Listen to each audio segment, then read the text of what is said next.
Hey guys, what's up? Speed Thomas. Today we're back here with Waffles Minion again. So yeah, back with him. So this is the top 10 mutants in video games. Sorry, it took me a minute to realize what was going on. So basically it's basically a normal human that got transformed into, well, their version of a mutant. I mean, not X-Men mutants. That's natural. I guess these are more experimental mutations, you know? At least I think, but, well, the only one I could think of was Alex Mercer, Colin McGrath, apparently on the thumbnail Big Daddy counts, but, well, time to see who counts as a mutant and see who's the, well, craziest, shall we? Be sure to like, subscribe for more, hope you enjoy. Here we go.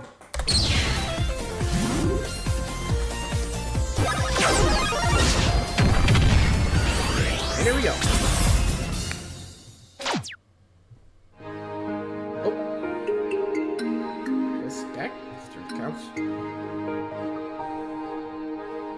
Life stops being worth it once nothing is special. Thankfully, the power and will to make it all so is a constant absolute. Amongst us, our animal friends, the cosmos, that is the only thing that never changes. Perchance, our reason for always being scared. Well, I want to be brave and study what can go both wrong and right. Once change takes its fullest effects, mutation, both subtle and dramatic, is fascinating enough in reality, but when taken to fantasy, sole challenger of the impossible, one of entertainment's sharpest cornerstones is ready for stabbing. Mutants are a wonderfully nuanced topic in gaming especially, going far beyond, ew, look at the freak. In this video's view, mutant means abnormal variant, beings defined by significant alterations their kind at large are not supposed to have. Biological, magical, even spiritual. Anything can change, and mutation? Everyone is affected differently. Now, I do gotta lay down some restrictions. Each entry must be distinctly atypical in the game's own view, and not an ordinary member of a native fictional species that just happens to be weird. And the mutation cannot be a conventionally timed power-up. It has to be lasting, except in the case of something really gamey, like the world resetting after you complete a level. But to make up for that, the mutations are not required to be physically visible, so don't trust your eyes completely. How's about you mutate that unclicked like button into a clicked like button and let's go. Start up, first up, number 10. Why the hell can't people settle on a definition for weird? One day it's a social toxin, another day it's something to strive for, and both days I'm screaming, pick a lane, bitch! Look at superheroes with the unique, enhanced abilities to overcome any evil. Why would we ever not want to be friends with these mighty mutants? They're dangerous. No, being mean is dangerous. Yeah. Both Chozo and Metroid DNA now. Logan's a simp. Have you goddamn seen this woman? A man can only take so much alien ass kickage and skee ball yoga before he screams, get me a freak like that. I already got one. So, well, respectfully, I must. Having had her parents carnally destroyed by a deep space pteranodon, Samus found some powerful family in the mythic avian Chozo, infusing her with their warrior DNA to weather the home planet's harsh environment, eventually training her beyond physical human limits. Not even halfway into her teen years, with the legendary power suit as a parting gift. Their Amazonian ace took to every corner of the cosmos where evil grew comfy, holding firm as the tasered bear trap on its throne cushion. Samus is amazing for bringing the classical superhero archetype of typical person gets juiced to gaming before and better than every other of its iconic super soldiers. Cooler than Chief, scarier than Doom Guy, and based enough to take both bowling and let them win. Outwardly gorgeous as she is, a monstrous ill sleeps within. Remember, her contract as Nintendo's own Alan Ripley constitutes a symbiotic evolution with the alien horror she challenges. Forced to live with the menace of her foster species having militaristically groomed her, Bastard, and the tragic biological upheaval of getting half-eaten by space slime, only for the miracle cure to slowly turn her into that which she swore to destroy. Part human, part bird Jedi, part cosmic parasite, and she still saves us all. Can I please hug her? Oh yeah, is that Joseph DNA still in there? Or How does like one the, mutate mutate a ghost? Like, I know yes, like I'm high. Clowns, you see, they prosper on in the end stilts. of Metroid Yeah, Dread, ghosts so prosper on literally where that staying goes. the same forever. It's kind of their thing. No, not true. The ghost from Pac-Man got a new member. Maybe they can answer my question. Blinky, Pinky, Inky, Clyde. Let's all give a welcome hug to Kinky. Oh, I got you. Jay? This was a mistake! You're the one that invited him. What? You know the living conditions of your neon labyrinth are bad when even the dead file complaints. Come on, been the same shit for over 16 years now. Can't we at least wear something different? That can be arranged. One of my all-time favorite ways to play vintage Pac-Man, 1996's mix. Arrangement, innovated in a way so novel. It's still one of a that a kind. ghost backup? Gold joined the ethereal color wheel in the form of Kinky, the cheesily named actually guy of the spirit world, being both the weakest and strongest of the ghosts at the same exact time. Like many a glasses pusher, Kinky is a little bitch on his own, being an infinitely respawning mobile power pellet for Pac-Man to abuse. Game easy. No. Fuck no. Should Kinky get himself with any of the OGs, the bastard parasitically absorbs their likeness, fusing together into a fat, twisted lump of superpowered ectoplasm. The Kinky fusions. Could you sound any more horny? It's equal parts badass and disturbing to see the ghost game like this. Disturbing because ghosts feel like something that can't be mutated, and that they historically barely even change pixel counts. Yet, here they are. Bunch of rule-breaking freaks. But that's why it's badass. What's especially impressive is that they still reflect their classic personas. Balinky always comes straight for that pack ass, ramming at Mach 3 with bullhorns. Bullshit. Both Inky and Pinky aim to ambush you face first with incredibly powerful bunny hops clean across the maze and full-on mirror imaging. Most of your deaths will be from Inky, but Clyde, as the ex-hand grenade hacky sack champion, may just be the worst. He makes new pack dots to prolong the round. You fucking pumpkin spice you condom. son of a bitch. And sure, they do revert after you complete the round, but ain't no broke-ass space-time paradox gonna kink-shame me today. Ew. That's a weird Accidents ass name. happen, eh? Yeah, but never without a hi, trail. Bob. Fate's snap decision to fuck plans the hell up when backed into a dark corner is a freaky ass cheat Ethan? code for unlocking the Rose? true hardest difficulty. But nobody backs into corners just cuz. Someone's scared, Lady Fate. So tell me, have you seen something you shouldn't have? Done something you shouldn't have? If so, be ready to get funky. Oh, Pepino.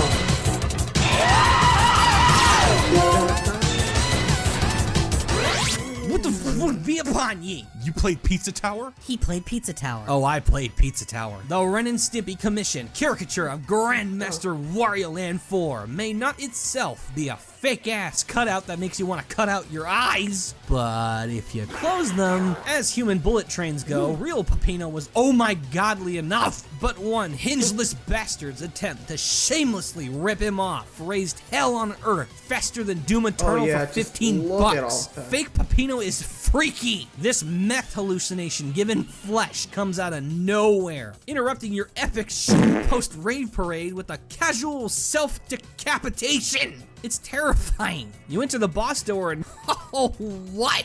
Think you're drunk, Mr. Game. Wait, what? What? What? What? The near expired hell? Why is bro shaped like Quagmire toilet? See, this is why people pay the official brand's safety tax. Bitch Pepino's 60% leg jitters like he is glitching. His eye bugs out. He never blinks or frowns. He's moist and slimy. Ayo, maybe cook your damn pizza, and has the temperament of a Lovecraft chimera. Hell no! What has science unleashed? A bootleg, that's what. Cloning Pepino much is is a obviously a bootleg. popular pastime within the Pizza Tower, but why this one is so gruesomely unstable is the game's great interpretive mystery. Seeing as this monster is imprisoned within the condemned Bruno's Pizza, it's my take that this was a surprise casualty of Pepino's competing restaurant. There's always someone having it worse. Thus, desperate for revenge, the owner sought to leech off his image, cloning the man himself as their own new mascot. But it failed horrifically, birthing the super mutant abomination which destroyed everything Mr. Bruno had left. I love this idea, anthropomorphizing the hostile industry of shady imitation businesses that twist trusted, beloved brands. Desperate, disgusting, So basically a bootleg. soulless. Yeah, honestly, I'm surprised they didn't call it, like, bootleg Pepino. Like, in a way, it almost seems like Pepino if you, like, look far away. When it comes closer, it'll be like, wait a fucking second. And also, what the heck did Pizza Head use? Like, pizza dough with Pepino? Honestly I wouldn't be surprised if that was the case, but holy hell. You know, just saying. Definitely something you don't see every day. Anyway, moving along. 7. Normally, Joker. you don't ever want to have to say, what the hell is that thing? But not with Pikmin. No. Its psychosis doodle pad of a bestiary turns that ominous one-liner guessing into the a rates are coming out scorecard. to The play, louder you but yell it, the which one? closer Don't know. Miyamoto's middle finger waves in boredom's frowny face. Yeah, what the hell is that thing? Woo, what the hell is that thing? Ah, what the hell is that thing? Yep, here it comes. Oh, the Smokey Progg. Look out. Dear Dream Journal, I have to burn you now. Anytime this series successfully scares the bejesus out of me, it tends to be for reasons cryptic and supernatural, whereas its natural aspect tends to calm me down. But say both sides had a baby. That shower ain't gonna be dripping water. The Smokey Progg, Pikmin's original mystery monster, terrifies in the ugliest way possible, despite being dressed like its own unique species. This warped slug of a decaying phantasm is a spawn of the nicest creature on the planet, the furry, flower-loving Mewtwo. Wait, what? Huh? Jesus Christ, I know growing up can turn you soft, but there ain't any branch of multiversal calculus that could ever equate Willow's pet pom-pom to Jabba the Hutt homunculus frozen in mid-Thanos Yeah, what the snap. hell? Wait, no. They didn't. Oh my god, they did! With its startling return in Pikmin 4 came new data logs confirming the cause. Exposure to the mysterious glow sap results in this malformed juvenile. Oh. Okay, Lord Darwin, then please tell me, why is it evil? How the hell can it endlessly generate and expel instant kill darkness? The glow sap cures leaflings. It kills plants.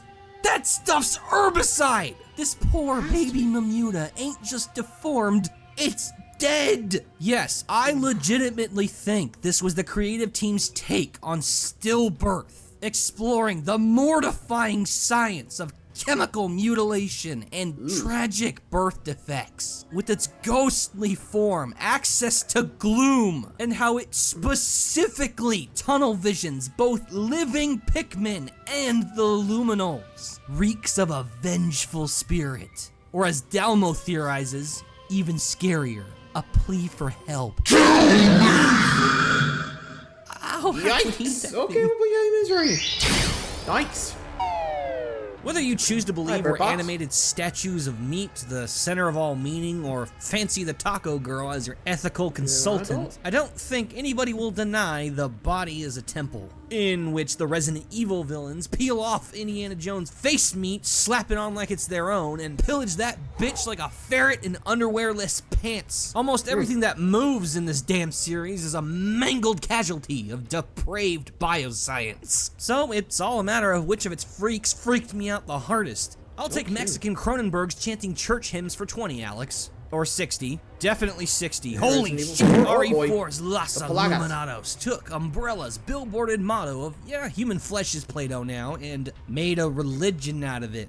Oh god, what is that god gonna look like? This, actually. Yes, these enlightened ones saw their light refracting off of ancient mystery arthropods they would quickly mythicize as Plagas. These parasitic marvels assimilate your entire form, supercharging thy mortal limits in exchange for horrid bodily and genetic mutilation. Cause, you see, it ain't a real bow unless the spinal column you're bending is a centipede. For as campy as this game can be, its monsters are fucking terrifying. A cryptid genus of prehistoric super spiders gruesomely parasitizing a sleepy Spanish village through the guise of traditional holy worship, making it actually really hard to tell what the true monster is. Are the depraved psycho prophets leading the cult just naturally evil, using the Plaga as super weapons? Or is it the parasites inside the psychos making them feel that way, using their powers of genetic engineering to fast map its evolution? It's this kind of lure for conspiratorial introspection that makes these mutants not only disgustingly no one with a disturbing headshot, you can in take out both those a real and zombies, but fictional with way, those but things, also so they're pretty much rewarding exposing to the worm take there. down.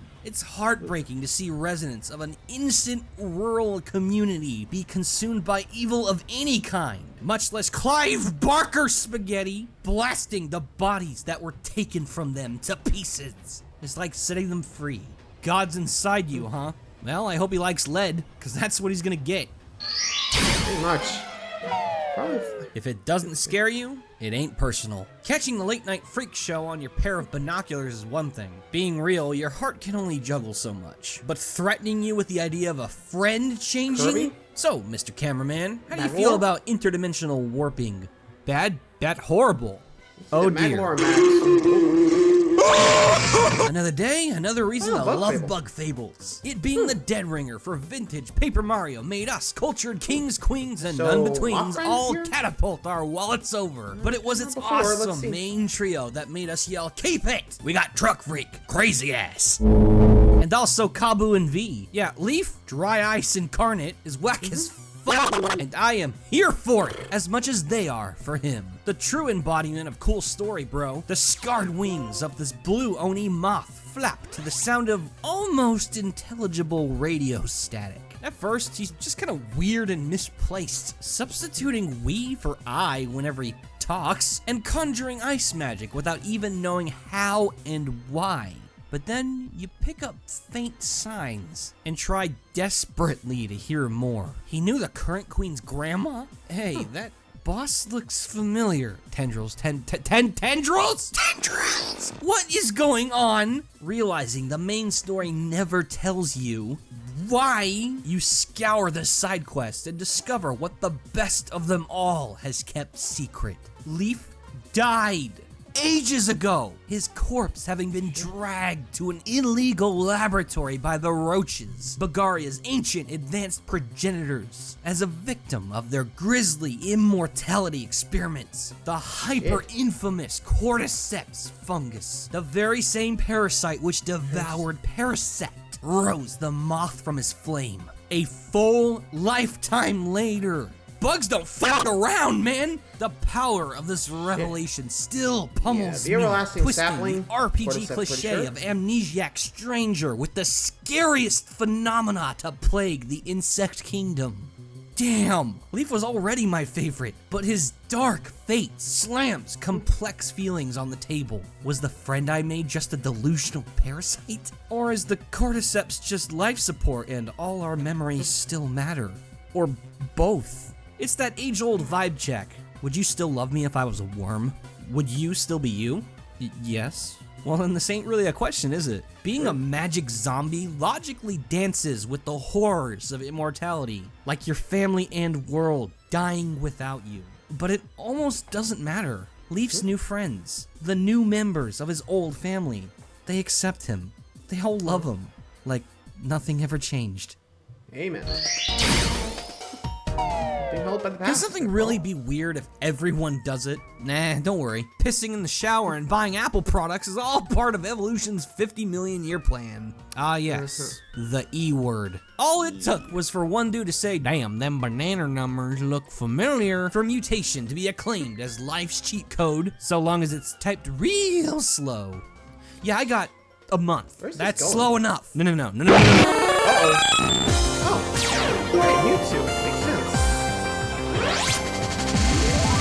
Why wait patiently for your dream sequel when you can illegally brute force the damn thing out yourself? Nintendo, hire these men. Oh, they're dead. Even in a series where evolution is a glorified puberty time-lapse and albinism is the backbone of trophy collection, next to none of Pokemon's constant drastic changes have ever been infamized. Except that one time Frieza popped out a Hello Kitty. That was a weird day. Down to the very name, Mewtwo is the king of Game Freak's freaks. It's easy to forget how much of an anomaly this force field generating feline is, because it's even easier to hallow his legend. Commissioned as a sentient super weapon by Team Rocket, the Mew of faraway islands, once kindred little kittens, slept through horrific gene splicing and DNA engineering, and awoke a transcendental paradox. A pocket monster made to be a monster. Really stop to think about that. Every other wild, trained, and artificial Pokemon had either their freedom or another to value them through their being. But Mewtwo had neither. An omnipotent mind slothfully strung by a tortured heart. Making the world's strongest Pokemon and giving it nothing but the middle finger is literally just go, do a crime. Start with my murder. Not loving your cat's a crime. And true, that's a weird looking fucking cat. But brother, my brother in Arceus, he not even one little head scritch to prevent Armageddon. It's ironic that Mewtwo ended up so unique, considering he is actual biological plagiarism, but that made for a twisted, brave design. A sinewy, superpowered cat fetus with an embryonic tail and toe beans from Mars. In Cinnabon Canto, fetus aborts you! And even 8 generations later, his ring name still holds. Revenge of Mew, the sequel, Electric Boogaloo returns, is handily the strongest non-cosmic Pokemon, coupled with a premium, sympathetic anti-hero profile and addictive Smash Bros. Moveset. Hope you feel special, Giovanni. You're the only one in the world to not love Mewtwo. Yeah, no kidding. But then again, Giovanni should consider himself lucky that he's not dead by Mewtwo, because frankly, that boy is really messed up in the head. Sorry, just stretching, you know? So, I almost forgot about Mewtwo, to be honest. I haven't seen him much, but well, we're down to the final 3, so let's see where this list goes, huh? Here we go. So let's see where it leads. Let's see what you got, Fawful. I always found it creepy how heavily mutated beings often display more primitive traits. Losing humanity, acting more violent, regaining physical strength we lost long ago, even sometimes resembling an ancient ancestor. Almost like changing too fast has a backfire effect. The primordial power of the past we unknowingly ran away from caught up. Yeah. The Chow more things mutated change, by the the Chaos more they stay the Emeralds. same. Not since the day I discovered Sonic's most magical misfit have I felt so. Chaos is one of the most premium monster designs gaming has ever given us, and it was molded from a soul destined to fend such fiends off. Born into the cherished species of omnicolored cherubs, this one Chow awoke to the call of its deific ancestry, protecting its now defenseless lineage with the same universal force it's named after. The shock of realizing this and this are the same damn creature could overload the planet's power grid. Little cutie snookums to liqueform Giga Titan. What the hell happened? Primal reversion. That's what. Sonic Frontiers indirectly revealed the ever-transforming god of destruction as an echo of the Chow's original embodiment, the Ancients. Ultra-advanced prehistoric aliens which fled to Earth, bringing with them the Chaos Emeralds and everything they would eventually cause, aka the entire franchise. It's Pretty dramatic much. enough that Chaos powers up with every emerald he touches, like a Kryptonian blob, but knowing his Yikes. godly might lies in Perfect old chaos with blood. all 7. How do you even process that? Does Chaos even realize what he is? An unwilling sleeper agent for his ancestors' wrath? A cosmic mistake that millions of years of evolution just forgot? Why me? Why anyone? Remember, he's still one of our babies at heart, living for peace, loving for family. Yet something chose him for this frightful privilege to preserve old power in a weakening world. Even back when he was just an icon of primeval ruin, as uber bonkers badass as his power scaling gimmick was, as mesmerizing as his mutation made him look, I heard those silent screams, purposed for order, shaped by chaos. Damn. I didn't feel bad for Chaos. Like, never For a asked class for it. of entity famous for being Hi, uniquely rare, it's funny to see how often mutants play critical roles in fiction. So funny I forgot to laugh. What makes mutations so reliably powerful in horror and drama is that forced irreversible change is something nobody deserves. Not even bad people. That's instant empathy. Just add waterworks, and BAM!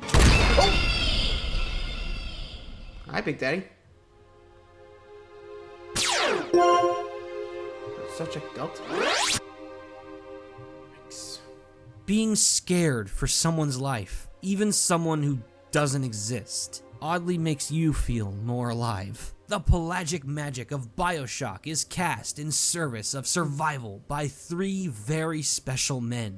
The first ran past evil. The third aided evil. But the second, a victim of evil, rose from its abyss. The story of the Big Daddy Scuba Steve, damn you! was already intensely interesting, but the sequel's amazing protagonist, Subject Delta, promoted it to a must-buy fable. A once deep-sea diver named Johnny Topside's investigation of the mysteriously vanishing ships and subs neighboring Iceland saw him vanishing with them. Taken prisoner within Rapture and doomed to the role of waterboarded guinea pig for their harrowing plasmid experiments. Conversion into a Big Daddy was torturous, stripping him of most free will and twisting and swelling his bones, muscle, and flesh to the literal shape of that DRG Captain Cutler suit. Oh my god! Eve, the mana of this world, got so rare, the monsters in charge outsourced the biological harvesting of dead overdosers to these demonic Olsen twins. A lumpy brute with no free thinking. The perfect guardian for black market Girl Scouts. Too perfect, in fact, for Delta. Still had free feeling, bonding to fellow victim Eleanor, like he was her real dad, prompting her bitch mother to kill him and take the only thing he had left far away. Not far enough, cow! 2 is my favorite game in this nigh flawless trilogy, and Delta is the reason. Not only enchanting my wonder for this morose pseudo-Atlantis by letting me play as one of the giants forced to carry it shoulder first, But I just feel so bad for him. Destroying all meaning to his first life. Then stealing the little you pretended to give him as your experiment. Playing this, I was pissed. I was sad. Killing all these bastards was personal. And I was scared that he would fail. She doesn't need a mother! She deserves a dad! Fair enough. And the fact you could save him. I am justice incarnate, brought to this world by forces beyond your comprehension. Dust? Huh. Good story. Two wrongs could never make a right. Right? All list long, I've illustrated mutation as a fairly grounded concept. Cause, of course, weird stuff happens to living thing. I hate Mondays too. But should the story of Dust and Elysian Tale speak to you as it did to me, referring to yourself as I, may never feel right ever again. This huge-hearted indie RPG tells of a mysterious mint green vulpine suffering existential confusion. Nevertheless, a great game's gotta be played. So destroy monsters, save innocence, and wield a sacred blade. I must. With the setup of guy who can't remember anything, racist tyrant, and old world village oppressed by racist tyrant, gotta say, little faith was instilled for a particularly surprising adventure. Set a fool monstrously unprepared for the truth. Dust, though his body and mind are his own, his central being comprises of two long deceased. A spiritual chimera binding the souls of heroic innocent Jin and royal assassin Cassius after they combatively perished together. The power of a murderer, the purity of a paragon, bleeding from a body that can never live as one. What? I could not believe what this game told me. Our protagonist, the playable hero, us, a byproduct of spiritual recycling, an individual with no individuality. And no matter what he wants to be and how badly he wants it, nobody will see that face. Apart from being a dreadfully haunting twist, the concept is world-rending. It brings to mind the dour, very plausible idea of nothing being original. That for a new soul to exist, two or even more must be forfeit. Dust reigns supreme atop this countdown because every other entry, all conventional mutations merely affect the tangible walks of life, distorting the body, altering your genetic code, making it harder to exist as you are through freakish errors. But realizing your existence is the freakish error, and that you aren't even you. I can't even die happy. Because I am a lie. And what if this is real? Like actually real? That all we are, just reused souls. The personalities that make us special. Just chunks of ghosts melted together. Maybe that's why living is always worth it. To see those who actualized you through an eternity that, however slow, can improve with each incarnation. Memories scattered like dust. In the wind, always there. This is being Faffel's minion, and I know who I am. Hey, I completely forgot about Dust. And now I kind of want to try it out again, you know? Though, gotta see if I have it in my... I think I have it in my PC, but I have to download it when I get the chance, you know? Dang, completely forgot about that indie game. Well, anyway, thanks for watching, guys. Hope you enjoyed. I'll see you around for the next one. Laters.